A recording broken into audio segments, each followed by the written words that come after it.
अनंत श्री विभूषित प्रमराध्य सदगुरु महाराज के पाद पद्मों में कोटि कोटि बार नमन।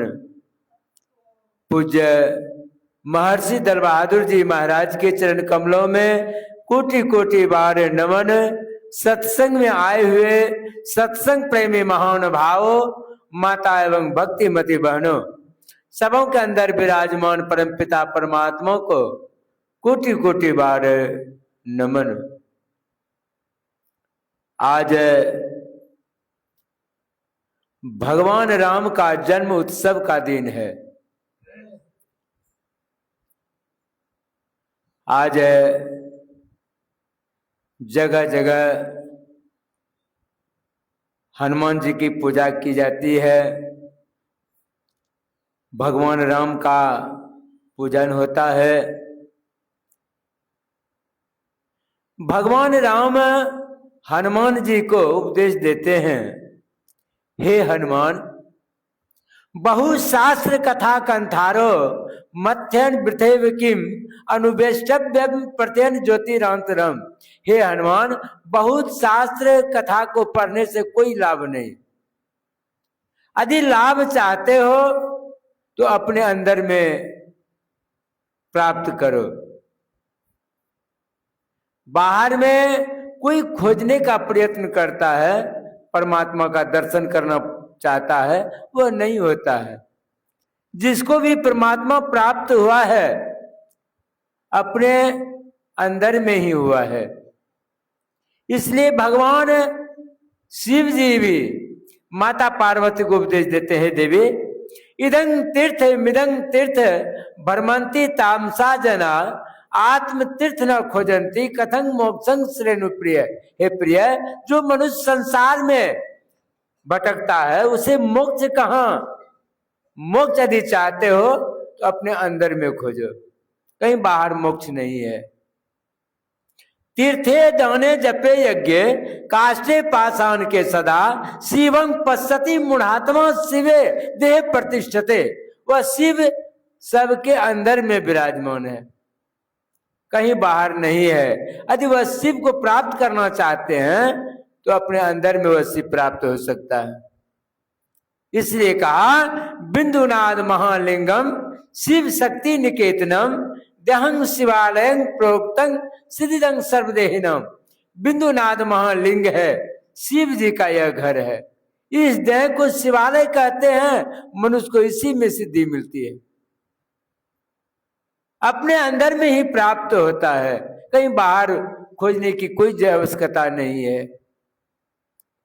इसलिए भगवान शिव जी फिर माता पार्वती को उपदेश देते हैं, देवी शिरः कपाले रुद्राक्षं विवरण चिंत्ये तदा तथा ज्योति प्रकाशय स्याद विद्युत पुंज संप्रवाह एतत् चिंतन मात्रेण पापानाम संचयो भवेत दुराचारो अपि पुरुषो लभते परमं पदम। हे देवी, जो दोनों दृष्टि की धारा को जोड़ने की विद्या को जानता है, कला को जानता है, हे देवी, उसके अंदर वो प्रकाश उत्पन्न होता है। हे देवी, जो एक बार उस प्रकाश को प्राप्त कर लेता है, कई जन्मों का किया हुआ जो पाप है वह क्षय हो जाता है। इसलिए गुरु नानक साहब भी कहते हैं, एक दृष्टि करी सम सरी जौनय जोगी कहिए सोई। जो दोनों दृष्टि की धाराओं को जोड़ने की कला को जानता है उसको कहते हैं जोगी। जो जोगने की कला को जानता है, जो जोगता है, वही जोगी है। इसलिए अंदर में जो आपने प्राप्त किया है, नाम दाम लिया है, उसके प्रति आप एक निष्ठ होकर के जाप करते हुए एक परमपिता परमात्मा को प्राप्त कर सकते हैं। वह होगा आपके अंदर में। इसलिए कबीर साहब भी कहते कि देहस्था सर्व विद्या देहस्था सर्व देवता देहस्था सर्व तीर्थाने गुरुवाक्य लभ्यते। इस शरीर के अंदर में सब विद्या है, सब तीर्थ है, सारे देवी देवता का सन आपके अंदर में है। कहीं बाहर खोजने की कोई आवश्यकता नहीं, कोई जरूरी नहीं है। अपने ही अंदर में खोजो, बाहर क्या खोजते हो? इसलिए कहा प्रमराद गुरु महाराज के में भी वाणी में है, निज तन में खोज सज्जन बाहर न खोजना, अपने ही घट में हरि है अपने में खोजना। सभी संतों की एक ही वाणी है, जे पहुंचे ते कही गए, सबकी एक बात सबे सयाने एक मत, सबकी एक जात। जो पहुंच गए हैं सबका एक ही इशारा है कि आप अपने अंदर में खोजिए, कहीं बाहर खोजने की जरूरी नहीं है। मुझको कहाँ ढूंढे रे बंदे, मैं हूं तेरे पास में, न मैं काशी न मैं मथुरा न हरिद्वार में, मुझको कहाँ ढूंढे रे बंदे, मैं हूं तेरे पास में। कहाँ ढूंढ रहे हो, मैं तुम्हारे अंदर में हूं, कहीं बाहर खोजने की जरूरी नहीं है। एक बार देवताओं का सभा लगे, उसमें कहा गया मनुष्य अवतार ले रहा है, होगा तो 3.5 हाथ का, लेकिन हम लोगों को ढूंढते फिरेगा। तो उसमें से कोई देवी देवता ने कहा अरे पर्वत पर चढ़ जाएंगे, वहां मनुष्य तो चढ़ पा नहीं सकेगा। कोई कहा कि चंद्रमा पर चढ़ जाएंगे, कहा मनुष्य ऐसा जन्म ले रहा है वहां पर भी पहुंच जाएगा। नारद जी हंसने लगे, कहा मनुष्य की मूर्खता मुझे मालूम है, मनुष्य तमाम खोजेगा लेकिन अपने अंदर में वह नहीं खोजेगा। तभी से सभी देवी देवता मनुष्य के हृदय में ही वास हो गया है। मनुष्य खोजता है तीर्थ में, काष्ठ में, पाषाण में, लेकिन वह देवी देवता आपके अंदर में है, कहीं बाहर नहीं है। जिसको पता है वह खोज लेता है। सभी संतों का यही रहस्य है। इसलिए आज भगवान राम का जन्म उत्सव है। भगवान राम के भक्त हनुमान जी, हनुमान जी एक बार भगवान राम के पूजा के लिए एक फुलवाड़ी गया फूल तोड़ने के लिए। संजोग बस शनिचरा ग्रह वृक्ष पर बैठा हुआ था, अचानक उतर गया और हनुमान जी को कहा हम तुम्हारे सर पर बैठेंगे। हनुमान जी ने कहा देखो हम भगवान का भक्त हैं, भगवान के पूजा के लिए मैं फूल तोड़ने के लिए आया हूं, तुम हमारे सर पर मत बैठो, नहीं तो बाद में पछताना पड़ेगा।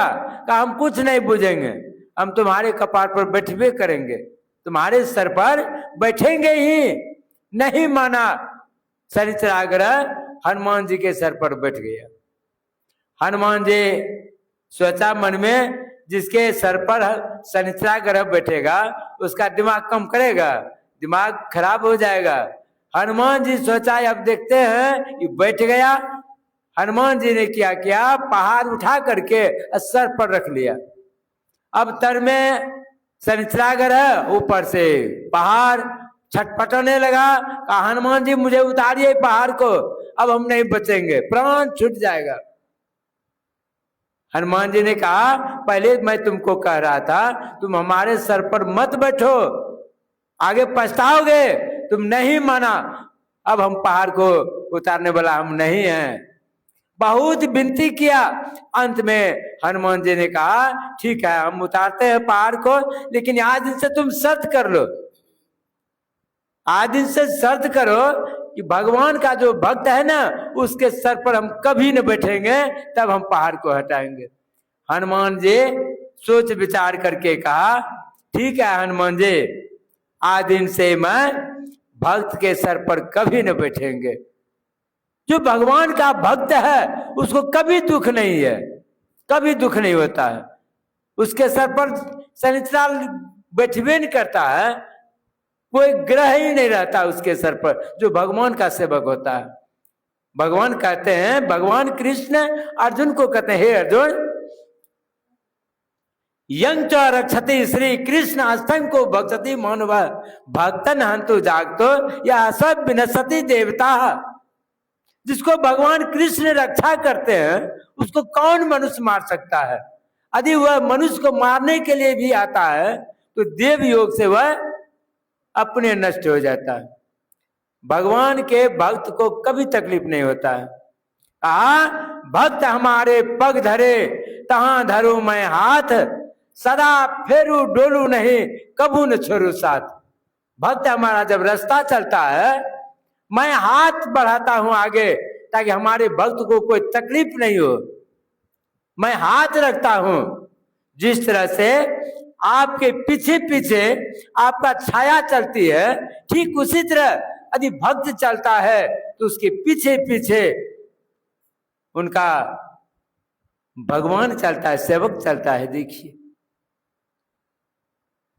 सेवक के पीछे पीछे भगवान चलते हैं कि हमारे भक्त को कभी दुख नहीं हो, हर हमेशा प्रकट रहते हैं भगवान। इसलिए कहा भक्त और भगवान की जय, ऐसा होना चाहिए। भक्त, ऐसे भक्त को जीवन में कभी तकलीफ नहीं होता, हर हमेशा भगवान प्रकट रहते हैं। हनुमान जी एक बार भगवान कृष्ण के भक्त अर्जुन फूल तोड़ने के लिए गए थे। जब फूल तोड़ने के लिए गए, जब फूल तोड़ करके आपस लौटते हैं, हनुमान जी रास्ता छेक लिया। कहा हे अर्जुन तुम किसको फूल पूछ करके तोड़ा है? कहा मैं किसी को तो पूछ करके फूल नहीं तोड़ा। कहा तुम चोरी करके फूल तोड़ा है, इसका तुमको दंड देना पड़ेगा, दंड भोगना पड़ेगा तुमको। क्या क्या दंड? कहा तुम अपना तरकस बाण से इस सेतु नदी में पुल बांधो और उस पुल पर हम उतरते हैं, यदि मेरा भार वजन थाम लिया तुम्हारा पुल तब तो तुमको हम छुट्टी कर देंगे। यदि पुल टूट गया हमारे वजन से तुमको जिंदा जलना पड़ेगा चिता में। यदि मंजूर है तो तुम पुल को बांधो। अर्जुन ने अपना तरकस बाण लेकर के जैसे ही महाराज सेतु नदी में पुल बांध दिया, बहुत मजबूत पुल बंधा।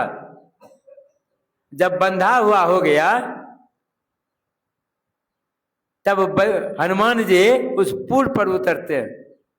जैसे ही उतरा पुल टूट गया। कहा अर्जुन तुम्हारा बंधा हुआ पुल टूट गया, अब तुमको दंड भोगना पड़ेगा, चिता में जलना पड़ेगा, जिंदा जलना पड़ेगा। अब वह अर्जुन चिता लगाने लगा, चिता लगा करके तैयार हुआ। अब चिता में बैठने ही वाला था कि भगवान कृष्ण पहुंच गए। जैसे भगवान कृष्ण पहुंचे, कहा अर्जुन तुम क्या कर रहे हो? कहा क्या कहेंगे, बिना पूछे जांचे मैंने फूल तोड़ लिया है। आजकल बेसी देखते हैं ना, बिना पूछे फूल तोड़ बैठता है। लेकिन बिना पूछे कोई सामान उठाना नहीं चाहिए। बिना पूछे फूल तोड़ना चोरी हुआ, चोरी करके तोड़ना हुआ। बिना पूछे मैंने फूल तोड़ा है, उसका मैं दंड भोग रहा हूं,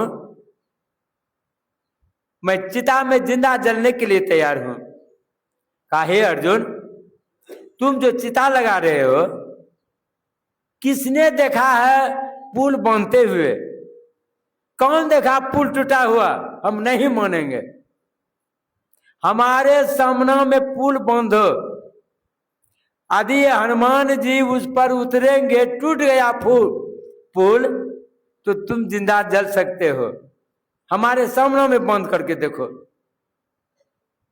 हनुमान जी ने कहा ठीक है, बंद करके देखो। अरे कोई गवाही तो नहीं है? गवाही है तो बोलो। कहा कोई गवाही नहीं। कहा नहीं गवाही है तो तुम हमारे सामने में पुल बंद करके देखो। पुल